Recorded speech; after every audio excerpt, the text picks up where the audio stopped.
nice picture. Okay. All right. So again, thank you, Nishi, for your time today, talking to us here at Starry Mag. Appreciate it. Thank you. Thanks. Tell us what about this deal, the show, the premise of the show, what Mayor of Kingstown is. Ooh, so the Mayor of Kingstown is a lot of stories, little stories put together. The big picture, one of the big picture ideas or storylines is about systemic racism and the business of imprisonment that we have in America. Mm-hmm. So that's one of the big ones. There's a lot of, when you watch, there's a lot of fun little exciting side stories, and then you get invested in those characters because the way it's written is so exciting. It leaves you kind of, well, what happened? What happened to that guy? What happened? So yeah, that's the story. Yeah, you want a show to do that to you. You know what I mean? So yeah, absolutely. Get you invested in characters and all that kind of stuff. Yeah, for sure. Hopefully you want to like us. Hopefully you'll like us. But when I saw the trailer, I was like, this was interesting. The cast is interesting because Diane Weiss is a very, recognized actress. Absolutely. Jeremy Renner, one of the Avengers. So I was like, okay, looks pretty good. Yeah, absolutely. I got to check it out, Well, with Diane, she's such a living legend, along with, Jeremy and Kyle. And we have just a lot of Michael Beach, just really talented people. Mm-hmm. And I worked mostly with Diane and Taylor on the show. Diane plays my mother-in-law.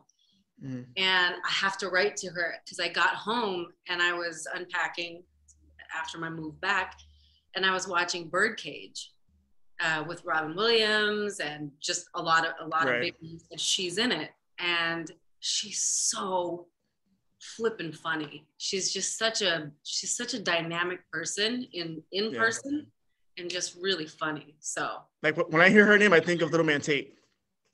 Okay, yeah. You know what I mean? Yeah. Like when I hear her name, like that's Little Man Tate actress, But she's been in a lot of good movies. Incredible work and just super grounded and really funny. So yeah. Yeah. How did you get this role? Was this something you had an audition for, or was it something that Taylor had in mind after seeing you in Lethal Weapon? Yeah, so I just auditioned for it. My manager, she's like, this is really interesting. I love to do comedy, so I had done a few years of that, and I wanted to do something a little more on the drama side. Mm-hmm. And she, brought it up. She's a huge advocate for people of color within the business and just in her background. She's like, It's a very interesting show, very unfortunately relevant to our time and what's going on. I auditioned for it, and it just, I don't know how to explain it, but you read something and it makes you think. And I started researching right after I finished the script. I did it, and then I forgot about it. And that was it. And they're like, oh, listen, hey, so they want you for this. They like what you did. Can you do it? And so that was. How long afterwards, after you did the audition, was it, give or take? I want to say maybe 2 weeks, or 2.5 weeks. That's not bad, I guess. Yeah, no, not bad at all. But it was, when you have a lot of reactions to a script, it's good writing. It's great writing. Mm-hmm. And that was, there was so much going on. I was excited about it, but I was like, I don't know. I did what I did, move on. Right. Right. Yeah. And it worked out. Kind of do it and forget it, and you got a call. Yeah. Yeah. How would you describe your character of Tracy McCluskey? So Tracy McCluskey, as far as relationally, she's the daughter-in-law of Miriam, who's the matriarch of the family, the McCluskey family, and that's my mother-in-law, played by Diane. I'm also the wife of Taylor, who plays Kyle McCluskey. And other than relations, Tracy is an incredibly loving, very, very patient woman. She picks and chooses her battles, really does. And I'm a wife that's stuck in a situation. I'm married, well, not stuck in a situation. I'm married into a family where you intellectually know what you're marrying into, but when you're experiencing it and you're going through the day in and day out of being married to a cop and, the family that runs a lot of things in your town, it's a whole different ballgame. So that's Tracy. And she's just trying to be the loving, supporting wife and navigate how to be a part of this family and still keep, you know, her marriage, her family, her life intact. Mm-hmm. So she's juggling everything together.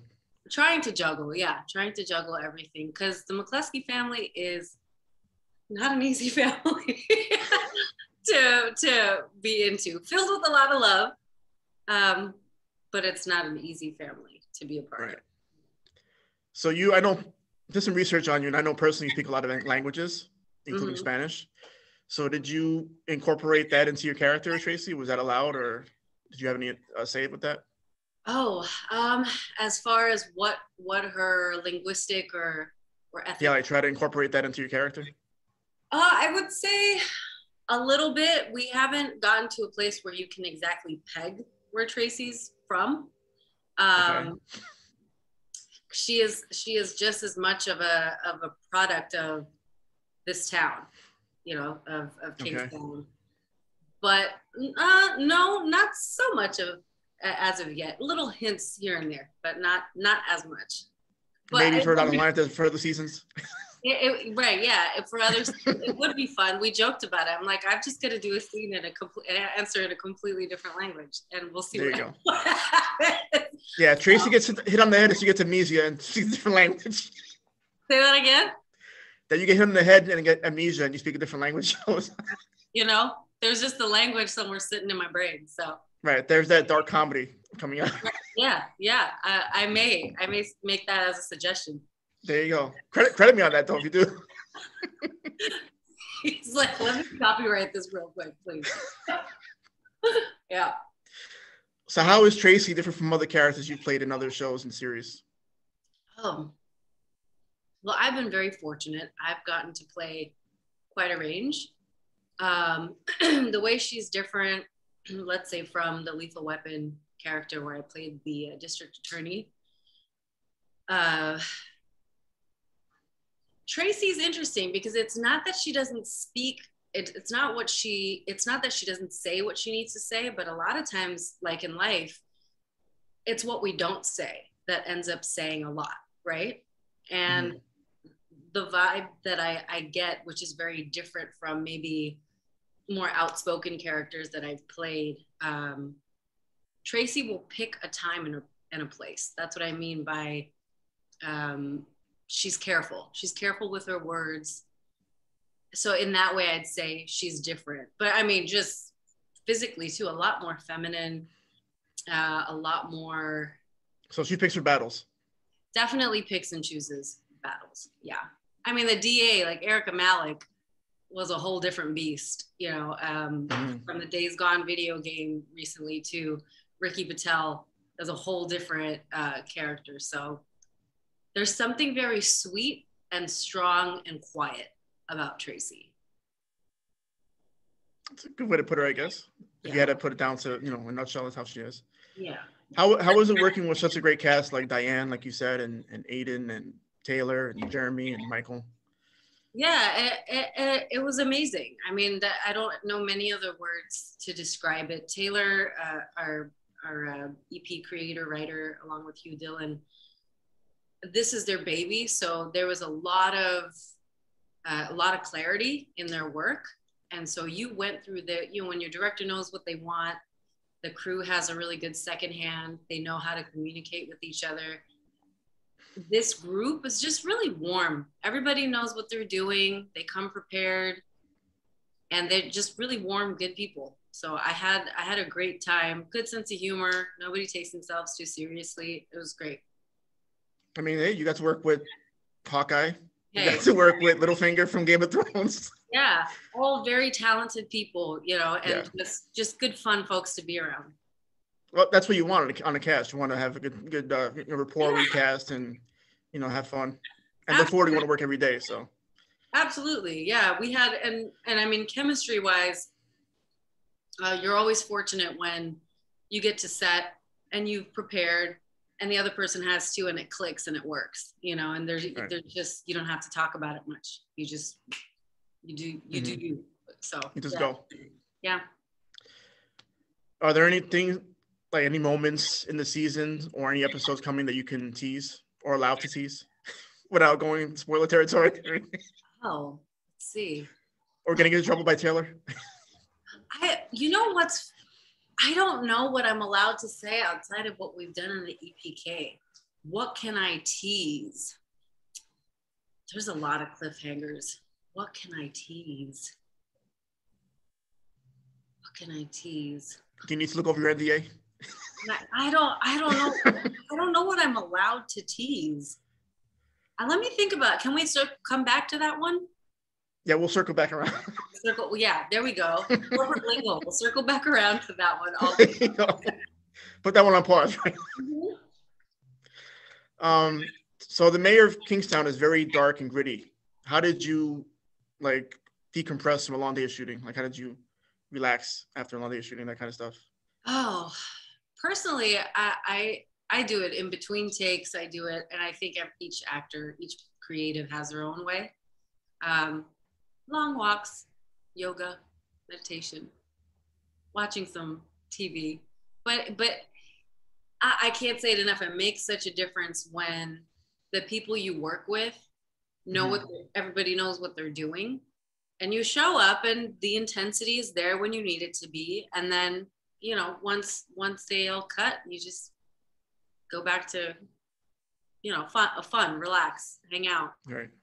Yeah. So a lot of rubbing your earlobes afterwards, like, A lot of rubbing my earlobes. I was stressed out, 95%. No, it was great. Like decompressing, and Toronto, where we shot is beautiful. So, great. Yeah, I've never been, so I don't know. Oh, I mean, I had gone, it had been maybe 15 or 20 years since I visited Niagara Falls and went back there. And so there's a lot there to decompress offset, but it wasn't as dark. As dark and intense as a lot of the scenes are, and they have you, just involved. I do think that Taylor and Hugh did a wonderful job. And I know it gets confusing because we have two Taylors. My husband was Taylor, and then Taylor, our creator. So they just did a really good job. Taylor 1 and Taylor 2. Taylor 1, Taylor, right? They did a really good job of weaving in soft moments and weaving in intimacy, and I get to be a part of that. So I'm a little bit of the softer place where you land with Tracy and the family life and the home life. So that eased it up a bit. So I know you're, very active on social media for the most part. Are you looking forward to the fans and critics like talking about the episodes and the critiques and opinions on the show? Not so much. No, I know we all did really great work. It's not that I don't care. I know it'll be appreciated. I know it is a hot topic issue. I know it's controversial. So I think that, that conversation's already going on, which is great, about, the business of imprisonment and our prison system and systemic racism. And I know that that's already around. So I just hope it encourages more of that. That's the conversation that I would love to have from this, because it made me think. When I read the script, it made me think and learn more and be open to that. But I'm pretty sure you want to see positive feedback too about the show. Yeah, like, we love the show, and we're like, it sucks. Yeah, like 2 big thumbs down. Of course, you want it to be received well, but there's a certain amount of letting go and detachment to it too, where when you all came in and really hustled, and I'm talking from each person on the crew to hair and makeup, everybody really, really put in a little extra something. And I saw that. Even craft services? Even craft services. You can ask them. I went over there every 15 minutes, when we're not filming, to ask for fruit or just to say hi. And they delivered every time. So everybody put in a little extra. So I'm pretty sure it'll be received well. So you don't want nobody at you and then put like a trash can next to the title of the show. Right? Boo, we hate you. It sucks. This is tough. Right. Hot garbage, right? Yeah. No, I kind of let it go, and I don't take it personally, you know, whether people receive it well or not. I think that art makes people think, and it's always been that way. And some Right. people will agree and some won't. So we hope that it'll be received well. Mm-hmm. But more importantly, we hope that it'll make people think. And Right. And start a conversation, like you said, yeah, and start talking about the topics and, you know, yeah, getting really involved in it. right. Let's see what else we got here. What do you think? What do you think it is about the series that's going to fascinate viewers and like want them to tune in every week? Fascinate viewers. Like appointment television kind of stuff. Yeah, the intensity of it, there's a lot of action, uh, action and intensity, but you'll want to tune in because, again, the way it's written, you Mm-hmm. see the bigger picture of what's going on, but the characters are very well fleshed out, a lot of them. And you're left on these mini cliffhangers. All these people pieced together in one way or another, right? In like an oddly fit puzzle. Mm-hmm. So you want to tune in to know what the heck happened about so and so character that you were invested in. I think that's going to make people come back. Right. And hopefully, if there's more seasons, the characters' development will be even greater. Oh yeah, yeah. Because I mean, we as a society still haven't seen the end game, right, Mm-hmm. of our Right. prison system. We haven't seen the solution yet. So it's life imitating life in such a close parallel on this show.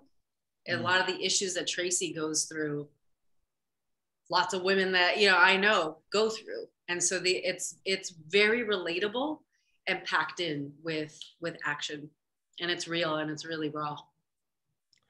So, again, like I said earlier, I've been doing a little research on you, and I noticed that you're involved in charity work Oh yeah, with domestic violence, at-risk youth, Braille Institute, and also helping out my fellow people, Puerto Ricans in Puerto Rico.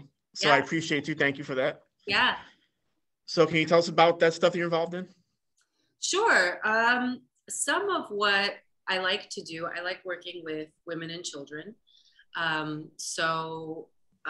would say 3 years ago, I went out to India, and there's a nonprofit organization. It's a school called Shanti Bhavan, and it's a self-sustained, their own farming, solar panel run. So the whole school is solar, and they take in at-risk youth in India and South India, as well as just people below the poverty line there. And they educate these children from pre-K all the way to when they go off to university. And they let me have the chance to go there and teach for a month, which was really great. I'm a big supporter of the work that they do. If you ever get a chance to watch Daughters of Destiny on Netflix, that's a little documentary about how that school came to be. And those students have gone off to do pretty incredible things, and they serve the community in a really great way. I was on the board for the Valley Family Center, which is another center for domestic violence, and it helps women and children, and not just women and children, but families really come there and find healing and growth through art and therapy and how to relate to each other in a better nonviolent way. That's another NPO, but yeah, I'd say I try to do what I can do, writing material, making creative things, like you said, to send out to victims who need relief. The more we can help each other out, I think the better. So that's a little bit of what I like to do, but I love working with kids. So Well, like I said, as a Puerto Rican, I thank you for, oh trying yes, to help yes. out my people, my peeps. Yeah, yeah. And I mean, I've seen some really wonderful people come to help me and be there. And you know that feeling. It's a really great feeling when you're in a time of need and your fellow human being comes and is there for Right. you in one way or another. It's a wonderful feeling to experience. So Yeah. So back to the causes, like why are they so close to you? Like why are they so close to your heart? And how can others like us get involved? Is there ways that we can lend a hand? absolutely, yes. I can provide the logistical things. Why are they so close to my heart? Well, when it comes to children, it's been said so many times, but it's true that they're the foundation of our society to come. And it's a big investment that I think we all should be making. They're going to be creating the world that we're also going to live in, so if for no other reason, for selfish reasons, yeah, kids the future of America. Right. Yeah, that's, children have always just been, they're so unique and beautiful and creative and intelligent and emotionally aware, and we can learn so much from them that. Yeah, I have one myself, so I know.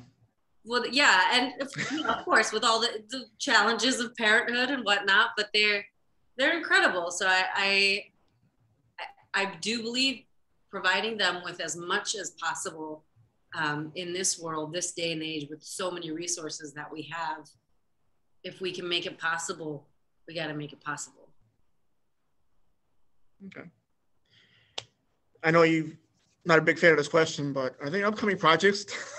Oh God. That we can look forward to seeing you in. I'm sorry, you asked how you can help and support. I regularly. Oh yeah.